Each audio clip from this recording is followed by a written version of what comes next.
नमस्कार दोस्तों, आज हम बात करेंगे उत्तराखंड में जो पलायन हो रहा है, होते जा रहा है, वो एक चिंता का विषय है। चिंता का विषय इसलिए है क्योंकि देवभूमि, जिसको कहा गया है कि देवताओं की भूमि, और देवताओं की भूमि से अगर मनुष्य ही, उनके भक्त ही गायब हो जाएंगे तो फिर वो दृश्य कैसा होगा। वो ये बड़ी असहनीय त्रासदी है कि इतनी जड़ी बूटियां, इतनी खनिज संपदा का भंडार होने के बावजूद भी उत्तराखंड में प्लेन्स को छोड़कर ज्यादातर गांव जो है वो खाली हो चुके हैं। ये इसलिए है क्योंकि कोई भी व्यक्ति अपना जीवन यापन करने के लिए, अपने जीविकोपार्जन करने के लिए उसको विवशता पूर्वक शहरों की ओर जाना पड़ता है। लेकिन विडंबना ये है कि शहरों की ओर जाने के बाद उस व्यक्ति की मनोस्थिति में इतना परिवर्तन आता है कि वो अपने जो मूल, जो जड़ है, जो उत्तराखंड जहाँ से उसने जन्म लिया, जहाँ उसका ओरिजिन है, उसको वो धीरे धीरे करके वो उसके मन मस्तिष्क से वो सारी जो स्मृतियां होती हैं वो सारी ओझल हो जाती है। दूसरी बात मैं ये कहना चाहूँगा कि हम बात कर रहे थे कल ऑर्गेनिक खेती की, यानी जैविक खेती। तो जैविक खेती जो एक ऐसा है रामबाण, जिसको कहते हैं कि प्रकृति का एक अनुपम उपहार है। शहरों में रहते हैं हम, जाते हैं बाजार, सब्जियां खरीदने जाते हैं, बहुत सारे अनाज, दाल वाल, बहुत सारे जो खाने की जो भी सामग्री खरीदने जाते हैं। आप ये पूर्णतः नहीं कह सकते कि वो पूर्णतः रूप से शुद्ध है। क्यों? क्योंकि उसमें रसायन, केमिकल और फर्टिलाइजर्स का यूज किया जाता है, पेस्टिसाइड्स का यूज किया जाता है। और जब पेस्टिसाइड्स का यूज होगा तो आपको क्या लगता है कि क्या वो चीजें शुद्ध होंगी? मुझे तो नहीं लगता। और अगर वो चीज पेस्टिसाइड से क्यों यूज करने के कारण अगर वो खेती या वो सब्जियां जो उग रही है, क्या उसमें पेस्टिसाइड्स का कुछ भी प्रभाव नहीं पड़ेगा। और वही चीज हम खा रहे हैं, वही चीज हम कंज्यूम कर रहे हैं। और इसीलिए क्यों हो रहा है कि आजकल शहरों में तरह तरह की बीमारियां हो रही है। लोग ऐसे जा रहे हैं जैसे कि मतलब आप कह सकते हैं कि आज कोई व्यक्ति आपको मिलेगा मॉर्निंग वॉक करते हुए, इवनिंग वॉक करते हुए, ऐसे चलते चलते मिलते हुए, और कल आप उसकी खबर सुनते हैं कि भैया वो तो गए प्रभु के द्वार। तो अचानक ये क्यों? इसलिए क्योंकि शहरों का खान पान इतना दूषित है, इतना मतलब अप्राकृतिक है कि आप उसको बिल्कुल आत्मसात नहीं कर पाएंगे, आप अपना नहीं पाएंगे। लेकिन क्या करें, आप भी विवश हैं। इसीलिए इसका हम ये तो नहीं कह सकते कि इसको पूरी तरह से प्रतिबंध हम कर सकते हैं, क्योंकि इसमें तो बहुत बड़ा हाहाकार मच जाएगा, क्योंकि एक रोजगार का भी सवाल है। लेकिन इतना हम जरूर कर सकते हैं कि अगर आपके घर के आसपास, या अगर आपके मोहल्ले, या आपके मतलब जब आप नीचे, या तो आप ग्राउंड फ्लोर में रहते हैं, ग्राउंड फ्लोर में अगर आपकी थोड़ी सी जगह है, या छत में, अब जैसे मैं अपने घर में, मेरे जो भ्राताश्री हैं, उनको खेती का बहुत शौक है। तो उन्होंने क्या कर रखा कि थोड़े थोड़े पौधे या कुछ सब्जियां उगा रखी है, और ये बिल्कुल पूरी तरह से शुद्ध है। आप देखिए, ये अभी मिर्च का पौधा है, हालांकि इसमें अभी मिर्च लगी नहीं है, हमने इससे मिर्च तोड़ के बहुत सारी मिर्चें खाई है। दूसरी बात ये देखिए, ये लहसुन है, ये लहसुन जो है, देखिए ये जो हरी लहसुन, ये कितना काम आती है, कितनी शुद्ध है। इसको चटनी में हम यूज कर सकते हैं, ठीक है।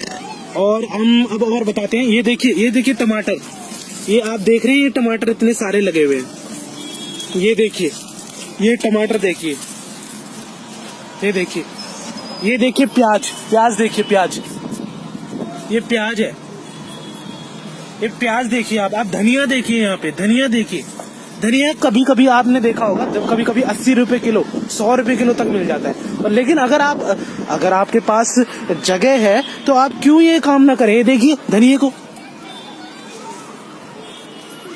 प्याज को, और भी देखिए। अब जैसे एक और चीज है, एक बहुत ही सिंपल चीज, जैसे हम मंदिर जाते हैं, हम फूल खरीदते हैं, तो फूल जब हम खरीदते हैं तो हम क्या, फूल की माला जैसे खरीद लिया हमने, अपने भगवान पे चढ़ा दिया।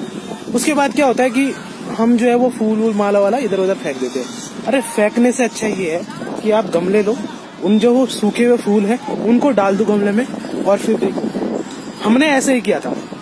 मालाएं ली, वो जो सूखी हुई थी उनको ऐसे ही डाल दिया, पानी वानी देते रहिए। और आप देखिए, ये देखिए फूल, ये गेंदे के फूल, ये तरह तरह के फूल, ये देखिए, ये देखिए, ये देखिए। और भी फूल हैं, मैं अभी दिखाता हूँ आपको। थोड़ा सा ये एलोवेरा भी दिखा देता हूँ। ये देखिए एलोवेरा, एलोवेरा बहुत ही कारगर है। ये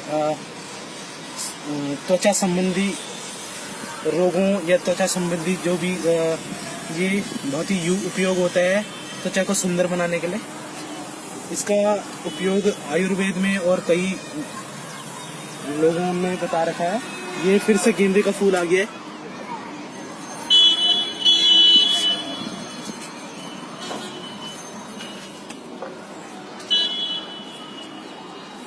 ये देखिए गुलाब का फूल।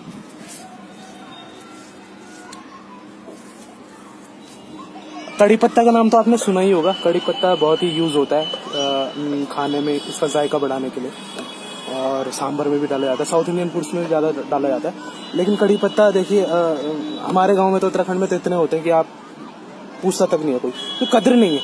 अब देखिए यहाँ पे कड़ी पत्ता, ये मरवा है। हमारे गांव में से मुर्रिया कहते हैं, लेकिन ये मरवा है। मरवा, मरवा का क्या काम है? मरवा बहुत ही अच्छा एक पौधा है, और इसका ये है कि आप इसको चटनी में या फिर कभी उत्तराखंड में जाएंगे नमक पीसते हैं तो उसमें यूज कर सकते हैं। इसकी खुशबू बहुत अच्छी होती है। और दूसरी बात, ये हृदय के लिए, हार्ट के लिए बहुत अच्छा होता है। ये हमने प्याज लगाई थी उस टाइम पे, लेकिन अभी इसकी पत्तियां तोड़ दी है, लेकिन अभी ये फिर उगेगा। अभी देखिए प्याज देखिए। तुलसी तो आपको सबको पता ही है, तुलसी तो हर किसी के आंगन में होती है। अभी हम इस खेती को और बढ़ाएंगे। हम ये सोच रहे हैं कि इसको और किस तरह से बढ़ा जाए। तो हम यही चाहते हैं कि मतलब आप, मेरे कहने का बस इतना सा ही वो उद्देश्य है कि आप लोग जो है जैविक खेती को अपनाइए हो सके तो। क्योंकि आपको पता ही है कि अगर आप इस तरह से, अगर आप शहरों में रहकर कंज्यूम कर रहे हैं कोई भी चीज जो केमिकली प्रोड्यूस्ड है और पेस्टिसाइड्स यूज होते हैं उसमें, तो आपकी स्वास्थ्य पे तो नकारात्मक प्रभाव पड़ना ही पड़ना है। इसको आप रोक नहीं सकते हो। तो रोकने का सबसे अच्छा तरीका ये है कि कम से कम तो कर सकते हो। और अगर आपके पास स्पेस है और आप तरह तरह की सब्जियां उगा सकते हो। और भी खाद भी हम क्या डालते हैं, खाद हम आपको बता दें।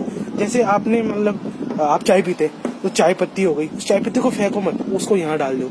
कोई भी मतलब सब्जी है, कुछ जो मतलब वो सब्जी जो आपने, जैसे मतलब कोई बासी हो गई या फिर कोई खराब हो, उस सब्जी को यहाँ डाल दो। आप फेंक क्यों रहे हो उसको, ठीक है। और मतलब कुछ बहुत सारी चीजें होती है इसमें, खाद में तो आप मतलब आप देख ही सकते हो, नेचुरल चीजें डाली, इसमें कुछ है ही नहीं। जैसे आप सलाद काट रहे हैं, जैसे आप मतलब कद्दूकस कर रहे हैं, कुछ भी चीज, जैसे अदरक डालते हैं चाय में, वो अदरक फेंक देते हैं आप, फेंको मत, उसको खाद में यूज करो।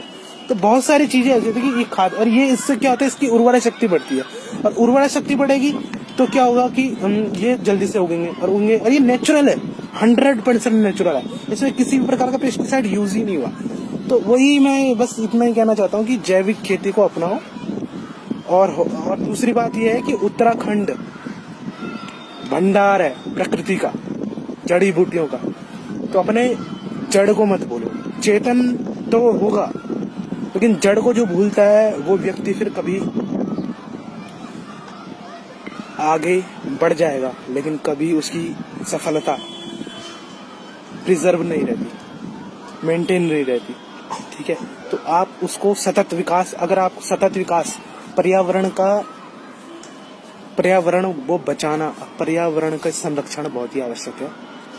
क्योंकि विकास तो चलता रहेगा, विकास है भी जरूरी, लेकिन इस तरह से हमने पारिस्थितिक संतुलन करना है कि विकास और पर्यावरण एक साथ चल सके। बस यही आपसे हो गया। नमस्कार।